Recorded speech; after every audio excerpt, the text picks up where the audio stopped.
네, 민주당 경선에서 비명계 의원들이 대거 탈락했습니다. 또 본격적인 현역 컷오프가 시작된 국민의힘에서도 현역 의원들의 반발이 이어지고 있습니다. 네, 관련 내용 포함한 정치권 이슈들 서정욱 변호사, 김영주 전 의원과 함께 짚어보겠습니다. 두 분 어서 오십시오.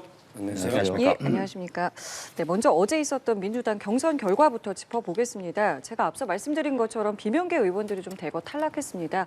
일단은 내용에 대해서 어떻게 보셨는지 먼저 좀 들어볼까요?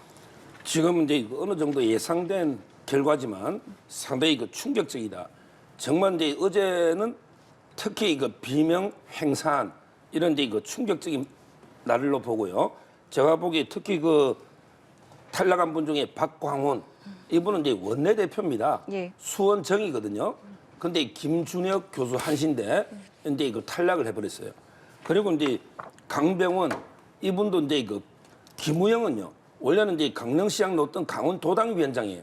논란이 상당히 많았죠. 거기에 탈락을 했고, 그다음에 노영민 비서실장도 임종석 실장처럼 결국은 이제 탈락을 했고, 마지막으로 이제 윤영찬 의원요. 이분은 이제 전에 탈당하려다 마지막에 남았거든요. 근데 비례 이수진 의원이 서점으로 쓰기에 넘어온 거예요. 거기에 탈락해버린 상당히 충격적인 거의 전멸이다. 박용진 의원은 이제 며칠 유예가 됐죠. 아마 이제 결선 투표로.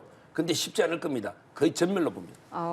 어떻게 보세요? 근데 또 일각에서는 김의겸 의원이나 조상우 변호사가 탈락을 했으니까 이게 친명이라고 다 생존한 건 아니다. 이렇게 얘기하는 경우도 그렇게 있더라고요. 볼 수도 있습니다만은 예. 군산의 경우는 김의겸 의원하고 붙었던 신영대 의원이 의원, 워낙 예. 지역을 단단히 갖고 왔습니다. 그렇기 때문에 김의겸 의원이 그 동안에 이제 여러 가지 어떤 대국민적 인지도는 높을지 모르지만 지역에서의 경선이라고 하는 것은 아주 물밑에서의 작업이기 때문에 신영재 의원이 어렵사리 이겼다 그렇게 볼 수 있는 것 같고요. 또 조상호 의원은 또 최기상 후보한테 졌습니다마는 물론 우리가 그것도 일종의 편견일 수도 있겠죠.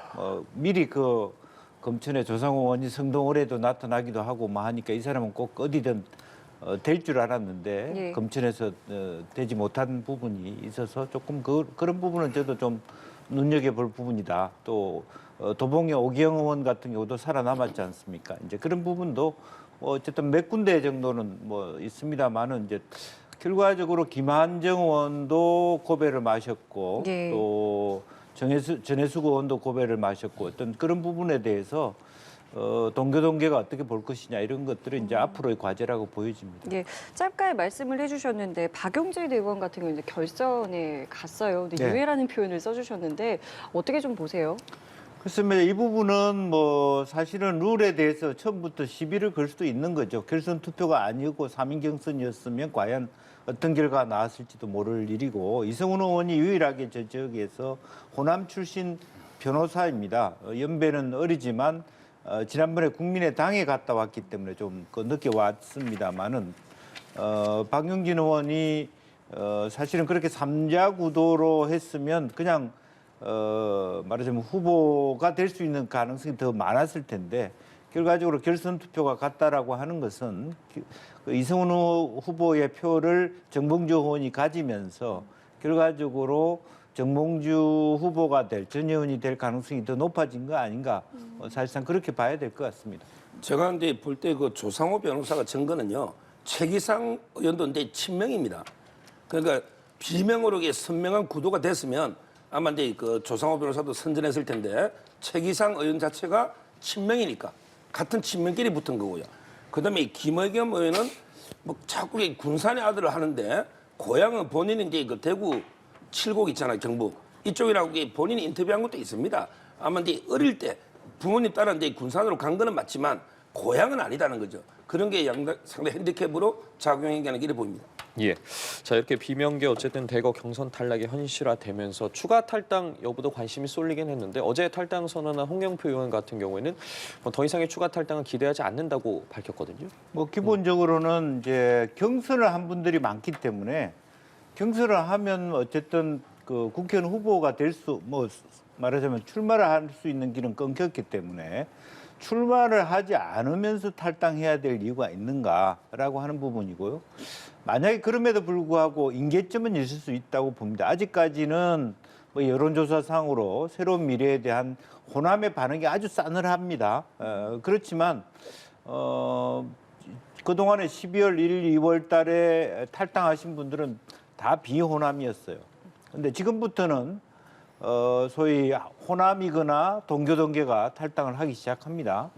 이제 그렇기 때문에 지금부터 나오는 그런 부분들이 아마 지금까지는 탈당 안 하는 쪽으로 많이 갔습니다. 임종석 의원도 사실은 호남에 가서 보니까 너무 이낙연 신당 새로운 미래에 대한 반응이 너무 차가웠기 때문에 본인 스스로도 짧은 시간 동안에는 광주의 새로운 미래로 출마를 할까라도 생각을 했을 수도 있어요. 그러나 그런 일을 안 했고 또 서른 의원이 사실은 그 이낙연 전 총리 최측근임에도 불구하고 그런 선택을 바로 하지 않았다라고 하는 것은 일정 정도 오히려 역으로 탈당을 하거나 탈당을 하지 않은 분들 중심의 세판 짜기에 새로운 미래가 나중에 병합될 가능성도 있어 보인다. 저는 그렇게 봅니다. 예. 지금 뭐 컷오프된 뭐 기동민 의원이나 노웅래 의원도 어쨌든 부정적인 의견을 가지고는 있지만 당의 의사를 수용을 했는데 추가 탈당은 이제 더 이상 없을 거라고 보십니까? 뭐 이제 지켜봐야 되는데 뭐 거의 대부분 이제 경선에 참여했기 때문에 출마 자체가 이제 이인제 방지법 옛날에요. 그래서 이제 그 출마가 어렵기 때문에 아마 현역이 과연 탈당이 있을까 이런 데 생각은 들어요. 그리고 이제 그 노웅래 의원은 이제 그 지역의 총경 옛날에 그 미리서커트 총경으로 유명한 이지연 총경 그 후보를 이제 그 지원하는 거고요. 아마 기동민은 이제 성북 어린가 거기 보면 이제 김남근 변호사가 들어온 지역이 아닌가 이래 보입니다. 아마 이제 그 후보들을 당에 남아서 그래도 그 원팀으로 지원은 하는데 과연 이게 진심으로 속으로 이게 성복이 될지는 좀 의문은 듭니다. 알겠습니다. 자, 지금 저희 말씀 중에 나온 속보를 좀 전해드릴게요. 지난 2018년이었죠. 지방선거 당시에 울산시장 선거 개입 사건을 재수사하는 검찰이 대통령 기록관에 대한 압수수색에 나섰다는 속보가 지금 들어왔습니다. 서울중앙지검 공공수사 2부는요. 오늘 오전에 세종시 대통령 기록관에 검사와 수사관을 보냈고요. 내부 자료를 확보하고 있습니다. 검찰의 울산시장 선거 개입 수사는 지난 1월에 서울고검이 재기 수사 명령을 내린 지 이제 49일 만에 재수사를 본격화하는 건데요.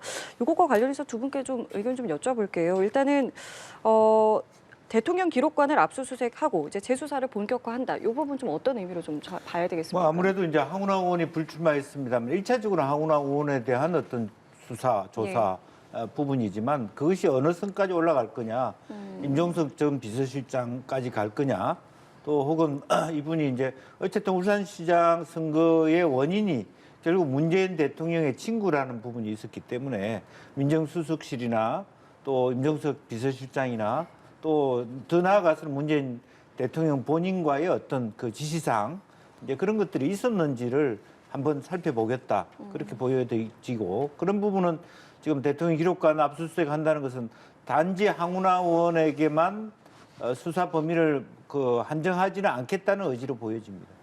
어떻게 보세요? 지금 이제 그때 그 임종석 실장은요 수사팀 이제 수사를 하려고 했는데 그때 추미애 장관이 수사팀을 이제 거의 공중분해식에서 지방으로 자천 기양 보내버리니까 미완의 수사였거든요. 그래서 이제 그 항고를 해서 재기 수사 명령이 왔고 아마 이제 임종석 실장은 이제 그 경쟁자 임동호 이런 이제 자리 제한 이런 게 있잖아요. 이런 부분이 혐의를 받고 있는 거고 그다음에 조국 그때 민정수석인데 근데 그 밑에 그 배구는 민정비서관이나 그다음에 우리 반부패 비서관 전부 이게 처벌됐지 않습니까 이번에? 근데 수석이 전혀 내용을 몰랐다. 이거는 이제 말이 안 되죠. 그래서 이제 그 두 분에 대해서 아마 압수수색이 된 게 아닌가 이렇게 봅니다. 예, 알겠습니다. 이 부분은 저희가 이어지는 뉴스에서도 계속해서 좀 전해드리겠고요. 민주당과 관련한 질문 좀 이어서 드릴게요. 지금 탈당 여부, 앞으로 이제 탈당 여부에 대해서 두 분의 관측을 좀 들어봤는데 지금까지 이제 민주당에서 탈당을 하거나 이제 잔류한 의원들이 이렇게 남아 있습니다. 그러니까 공천 결과 이제 뭐랄까요? 이제 불만을 푸는 의원들 중에 일부는 잔류를 했고 일부는 좀 탈당을 했고요. 요거를 이제 큰 틀에서 좀 어떻게 좀 봐야 되겠습니까? 근데 그게 이제 겉으로는 나누어져 있는 것처럼 보이지만 사실은 이제 그동안에 너무 언론에서 그 친명 대 친문의 구도로만 많이 보는 것 같았는데요. 제가 더 중요하게 생각하는 것은 호남 출신들의 수도권 의원들의 컷오프를 호남에서 어떻게 볼 거냐가 사실 가장 큰 쟁점입니다. 그 호남이 이낙연 전 총리를 어떻게 보는가하고 별개예요. 별개입니다. 그러니까 호남이 이낙연 총리를 아직까지 수용하지 않기 때문에 새로운 미래는 아주 저조한 지지율을 갖고 있지 않습니까? 이제 그런 건 그대로 치고 지금 이제 임종석, 홍영표, 기동민, 김한정 이런 분들이 윤영찬 이런 분들이 다 호남 출신이거든요.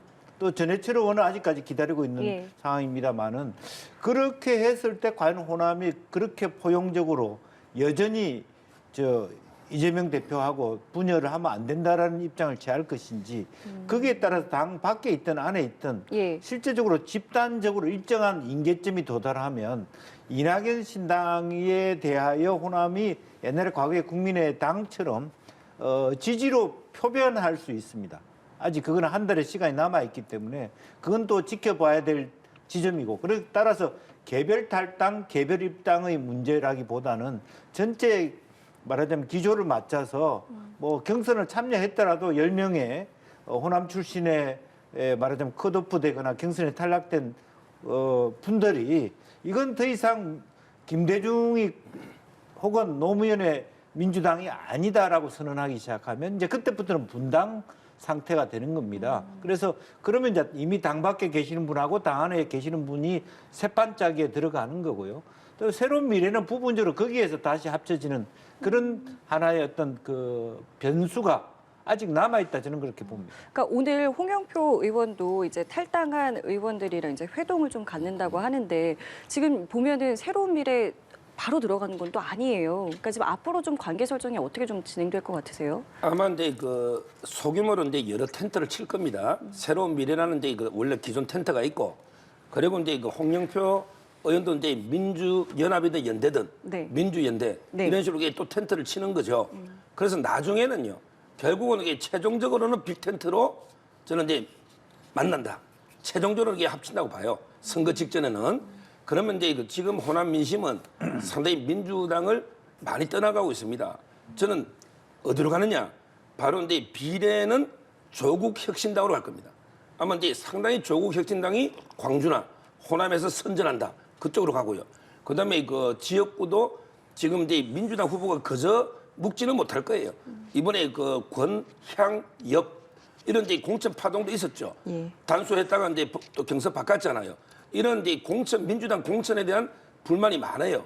그렇다면 뭐 저는 상당히 새로운 미래나 이쪽이 다 빅텐트를 낮춘다면 거기에 진짜 공천에 억울하게 떨어진 알곡들이 호남에 너무 많아요. 제가 봐도 객관적으로 봐도 이분에게 당연히 경선을 가야 되는데 컷오프 된 분도 많고 이런 분들에게 다 규합하면 호남 민심이 저는 옛날에 그 안철수 의원 국민의당 할 때요. 그때 아마 이제 28개 중에 23개인가 그때는 이게 압도했고 그 정도는 안 될 거지만 저는 상당히 선전해서 몇 석은 건질 수 있다 봅니다. 예, 어쨌든 이렇게 민주당 공천이 파열음을 내고 있는 가운데 그렇다면 과연 이 파열음을 누가 봉합할 것이냐 하면서 나오고 있는 이야기가 통합선대위원장이지 않습니까? 네. 관련해서 뭐 임종석 전 실장을 필두로 뭐 유시민 전 장관까지 다양한 인물들이 거론되고 있더라고요. 네. 뭐 임종수 전 실장은 뭐 그냥 하나의 제안으로서 통합적인 이미지를 가질 텐데 그렇게 가져갈 가능성은 매우 낮다고 보여지고요. 이해찬 대표냐 유시민 대표냐 아니면 이제 김부겸 전 총리나 이런 분들이 하실 텐데 최근에 임종석 그 공천과 관련해서 과연 이해찬 대표가 이재명 대표의 제안을 수락할 것이냐가 가장 큰 쟁점이 될 겁니다. 예. 여러 가지 임종석은 공천 줘야 된다는데 공천을 주지 않았기 때문에 이걸 맡을 것이냐.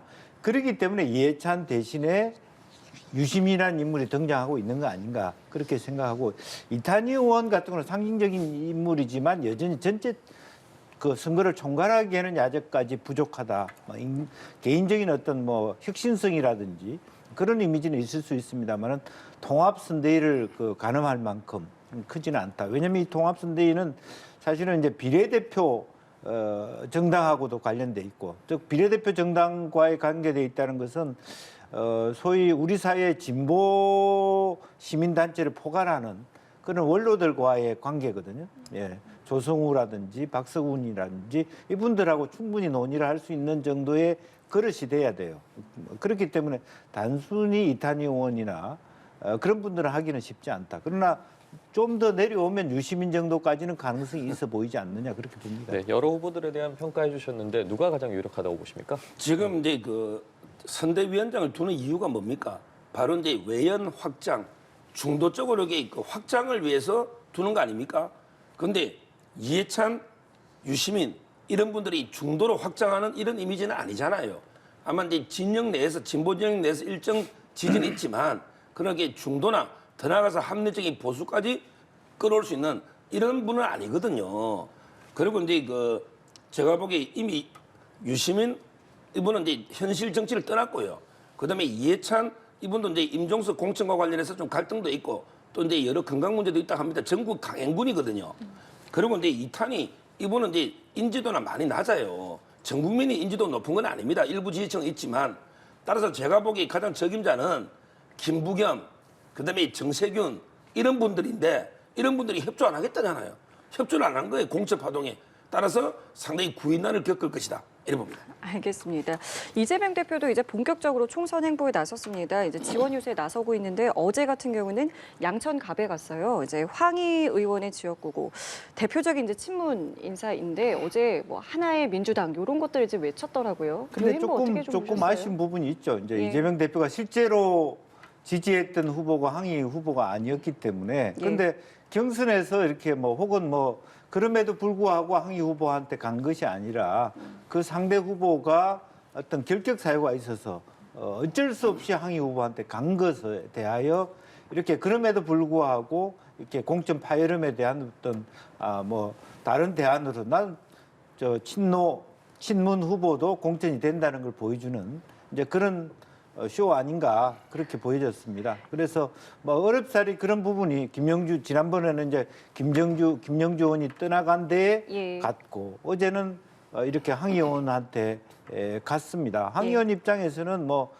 당 대표가 오신다는데 뭐 그것을 오지 마라고 할 수 없는 입장이지만 어쨌든 그것은 의미는 있다라고 보여지고 뭐 이와 같은 행보를 앞으로도 이제 뭐 여러 가지 어떤 그동안의 공천이 어수선하고 또 대립적이다는 것을 좀 무마시키기 위한 행보가 아닌가 그렇게 보여집니다. 어제는 양천갑에 갔고 오늘은 양평에 갑니다. 이제 가가지고 글쎄요 이 양평을 간다는 것 이제는 뭐랄까요 이제 행정부 심판 요걸 좀 강조하겠다 뭐 이렇게 봐야 될까요?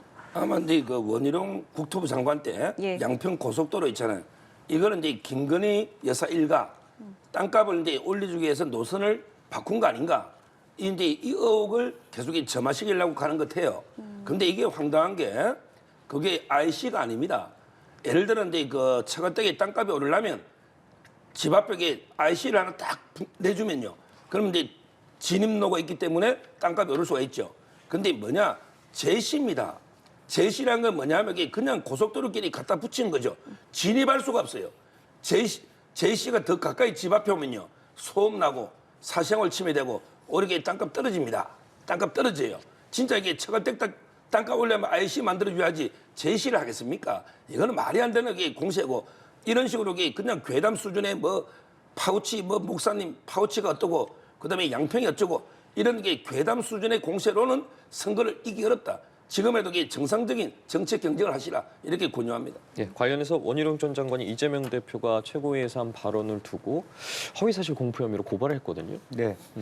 뭐 그런 이제 논쟁이 있을 수 있는데 사실은 이제 고소 고발이 많이 이어지고 있는데 이번에 권양엽 씨 부분도 그렇고 그런데 실제적으로 법적인 쟁론으로 갔을 때 서로 간에 실효성이 없는 어떤 고소 고발에 지금 남발이 되고 있다라고 하는 부분이에요. 이제 그것이 실제로 양당의 모두가 법률 전문가들이 다 많음에도 불구하고 이건 하나의 정치적인 어떤 쟁론이고 만약에 이런 부분 여러 가지 고소 고발 상태가 있습니다만은 아마 총선 지나고 나면 서로 간에 같이 취하할 수 있는 그런 것들이 다수가 생기지 않을까 그렇게 보여집니다. 근데 실효적인 부분에 대해서 말씀을 해주셨는데 그 정우택 부의장도 이제 이재명 대표를 허위 사실로 이제 고소를 했잖아요. 근데 관련해서 이재명 대표가 굉장히 이례적으로 사과문을 2차례나 올렸더라고요. 이 부분은 어떻게 그런 보셨어요? 부분은 이제 실질적으로 어떤 법적인 쟁론을 했을 때 확실하게 범죄가 될 수 있는 부분이 있다라면 그것은 빨리 사과를 하고 털고 가는 것이 더 낫다라고 하는 실익적인 관점에서 실용적인 관점에서 접근한다라고 보여지고요. 실제적으로 보면 그냥 없이 부분은 쟁론이 있는 거잖아요. 뭐 수행 비서의 뭐 범위에 따라서 혹은 말하자면 그 후보 부인 말하자면 비서 이렇게 얘기한 것이 아니라 김혜경 비서 이렇게 얘기하는 것이 어떻게 법률가들이 판단할지는 좀 다른 문제라고 봅니다. 좀 악의적이었다고 저는 생각하거든요. 예. 지금 이제 정우택 이분은 이제 그 명백한 허위니까 이제 사과한 거죠. 이분은 이제 바로 신고한 거에 돌려줘가지고 그리고 이제 원희룡 저는 이 문제도 되게 심각하다 봅니다. 왜냐하면 이게 원희룡 국토부 장관하고 노선 변경이 관계 없어요. 그 전부터 이게 양평에서 두 가지 노선이 있었고 야당 군수 때도 추진이 있었고 이미 오래전에 있은 걸 왜 원희룡 장관을 마치 이게 변경한 것처럼 이거는 명백한 허위 사실이니까 고소한 거예요. 그리고 마지막으로 이제 그 권향엽 이거는 뭐 제가 봐도 이런 고소는 서로 하면 안 됩니다. 이게 고소거리가 됩니까? 지금 예를 들어 이제 배우자실의 실장이 이해식이고 그다음에 부실장이 권향엽이거든요. 그러면 이게 예를 들어 우리 대통령 비서실이 있다. 비서실장도 비서예요. 부실장도 비서예요. 그냥 비서도 비서고 이게 무슨 이게 법적으로 문제가 됩니까? 제가 보기에 이재명 대표가 평상심을 잃은 것 같아. 부인 문제가 나오니까 와 너무 흥분하는 것 같아요. 막 그런데 윤석열 대통령 아무 말씀도 안 했는데 고소 운운하면서 이런 식으로 이게 너무 흥분해가지고 고소를 하는데 이거는 제가 보기에 양쪽 다 이거는 고소거리가 안 됩니다. 이런 걸 자꾸 이게 검찰에 넘기면 안 돼요. 예, 알겠습니다. 자, 이번에는 국민의힘 공천 상황도 좀 살펴보도록 하겠습니다. 조금씩 탈락한 현역 의원들이 반발에 나서고 있는데 좀 눈여겨볼 만한 부분이 먼저 박근혜 전 대통령의 복심 유영하 변호사의 단수 공천을 놓고 이야기가 나오고 있어요. 공관위에서도 관련해서 뭐 이례적으로 시스템 공천 원칙에 위배되는 일은 없었다. 바로 의사를 밝히기로 했거든요. 이미 이제 결과적으로 누가 보더라도 유영하 변호사가 될 수밖에 없고 될 것이라는 예상했고 그런 부분에 대한 알리바이를 당해서 어떻게 만들어 갔느냐의 문제인 겁니다. 이제 그런 공격이 들어온 걸 예상해서 말하자면 이제 공관위원장께서 어떤 점수라든지 그런 부분에 오해가 없도록 하겠다라고 하는 뭐 소위 말하는 단도리를 잘 해놨다 그렇게 볼 수밖에 없고요. 또 강남병 같은 경우도 마찬가지로 뭐 초선 의원들인데 그거야 뭐 어쩔 수 없이 소위 국민의힘이 그동안에 강남이나 서초에 해왔던 방식이기 때문에 뭐 개인적인 반발이 있어도 뭐 크게 문제가 되지 않고 지나가지 않을까 그렇게 보여집니다. 예, 어떻게 보세요? 지금 이제 그 자꾸 이걸 가지고 이제 탄핵의 강 어쩌고 공격하는데 조국의 강과 탄핵의 강은 틀립니다. 조국의 강은 현재 진행형, 조국 대표가 이제 출마했기 때문에. 그런데 박근혜 대통령은 현실 정치를 떠났습니다. 이 말은 이제 이미 탄핵의 강은 끝난 거예요. 지금 탄핵이 잘 됐다 못 됐다 무효다. 이거는 이미 역사의 법정에 가 있는 겁니다.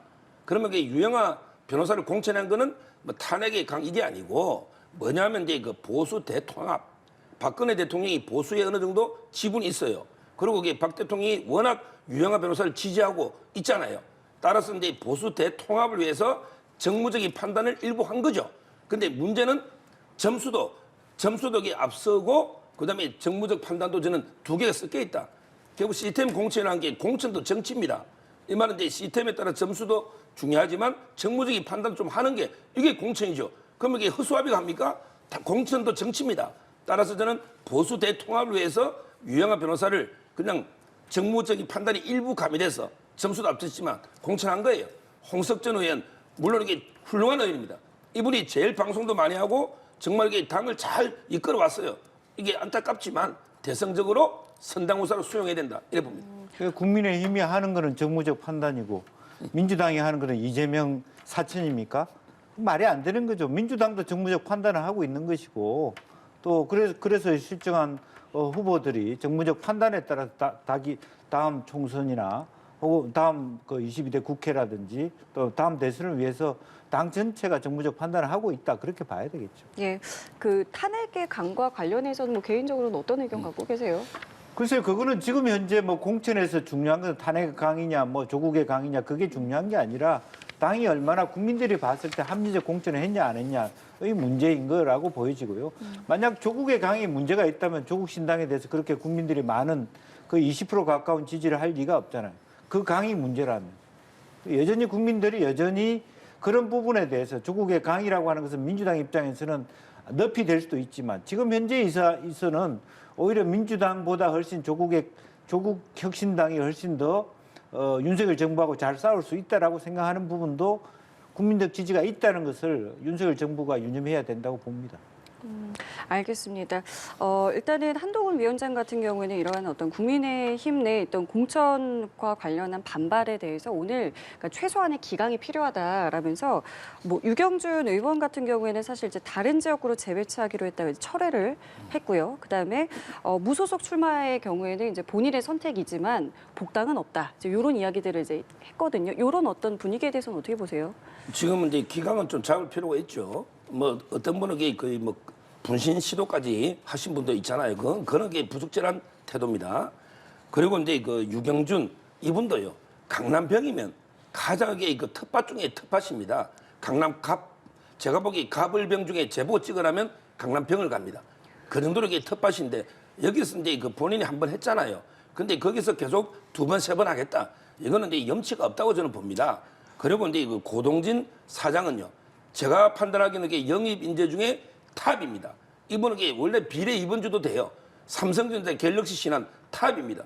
이런 분을 강남병으로 모셔오니까 얼마나 강남 사람들을 좋아하거든요. 따라서 저는 유경준 의원의 반발은 아무런 근거도 없고 이런 식으로 해당을 해서는 안 된다. 이렇게 봅니다. 예, 어떤 이런 발언에 대해서는 어떻게 보고 계세요? 글쎄 이제 그동안에 이제 국민의힘의 공관위원장, 비대위원장이 나름대로의 건의, 예. 자기의 불출마를 비롯해서 초기에 다수는 의원들로부터 반발을 진압해 왔기 때문에 이런 것들이 가능해졌어요. 그게 상당히 대단한 거라고 보여지고요. 그렇게 단호할 필요도 있습니다. 근데 지금 이제 민주당의 경우에는 그것이 불가능한 상태입니다. 너무 많은 번복이 있어요, 지금. 사실 권영업 후보의 경우에도 만약 그것이 정당한 말하면 그거라면 선택이었다면 끝까지 문제가 있음에도 불구하고 갔어야 돼요. 저는 가도 충분히 되는 사람이었다. 제가 아는 분인데 사실은 오히려 차라리 부산 동네 국민의힘 후보처럼 당의 총무국장 한 분은 경선에서 이겼잖아요. 이제 그런 식으로 경선을 시켜서 뭐 이기게 해주든지 뭐 그렇게 했어야 되는데 너무 과했다는 측면도 있지만 어쨌든 그런 부분들이 사실은 한편으로 보면 좀 국민의힘으로서는 부러운 부분이 있다. 뭐 그렇게 보여지고 이 앞으로의 정치는 이번 그 공천의 과정을 통면서 무조건 다선 의원의 시대는 끝났구나 그런 생각이 듭니다. 예. 이 부분도 좀 여쭤볼게요. 오늘부터 이제 선거구 획정 등으로 심사가 좀 늦어졌던 지역에 대해서 심사가 시작이 되는데 관련된 지역이 뭐 경기 하남을, 부산 뭐 북구 을을 포함해서 뭐 경기 지역 선거구 등도 포함이 됩니다. 이제 모레 4차 경선 결과도 발표될 것으로 보이는데 좀 현역 컷오프 비율 최종적으로 어떻게 될 거라고 보세요? 뭐 지금 현재 컷오프 비율이 국민의힘은 특히 낮아졌죠. 근데 그것은 저는 한편으로 보면 과거의 컷오프 비율이 너무 높았기 때문에 지금 컷오프 할 만한 사람이 별로 없고 억지로라도 마지막 사람들은 우겨서라도 컷오프를 시켜야지 30대 중후반, 40대 그야말로 국민들 앞에서 혁신 공천했다는 얘기를 할 수밖에 없기 때문에 마지막 남은 분들이 오히려 피해자가 될 가능성이 매우 높다. 이제 물리적으로 그렇습니다. 공천이라고 하는 것이 지금 과거에는 64% 그런 수준이 지금 35% 수준 떨어졌거든요. 그리고 실제로 여성 40대 이하 공천자 수준이 너무 떨어졌기 때문에 그런 것을 보완할 수밖에 없는 상황이 아니냐. 그러한 문제의 어떤 나머지 피바람을 애서 한동훈 위원장이 좀 기강을 잡아가는 거 아니냐. 그렇게 보여지고요. 또 국민공천제도 그런 부분에 대해서 그런 것을 좀 보완해내는 그러니까 너무 청년 여성에 대한 비중이 낮다라는 것을 아마 거기서 좀 뭔가 수용해 가는 과정이다 그렇게 봐야 될 것 같습니다. 예, 관련해서 정영환 공관위원장도 최종적으로는 한 교체 비율이 35% 정도 되지 않을까 이렇게 말을 했거든요. 지금 이제 그 교체 비율은 이제 이거는 목표가 아닙니다. 이거는 이제 수단이에요. 목표는 이제 이기는 공천이고 그러기 위해서 이제 물갈이가 좀 필요하다는 건 수단인데 4년 전에 보세요. 4년 전에 보수 정당 황교안 대표가 43.5% 교체하고 그다음에 민주당은 28%입니다. 근데 어떻게 됐습니까? 국민의힘 전신은 참패했고 민주당이 압승했잖아요. 교체 비율이 높다고 무조건 이길 것 같으면 100% 다 바꾸죠. 그거는 게 말이 안 된다는 이야기고 그다음에 하나만 더 지적하면 지금 민주당은 얼마 될지 모르겠는데 교체라는 거는요. 자기 편, 예를 들어 이제 친명, 뭐 조정식이다 또는 이게 그 정성호다 이런 분을 크도 뺐을 때 감동을 주는 거예요.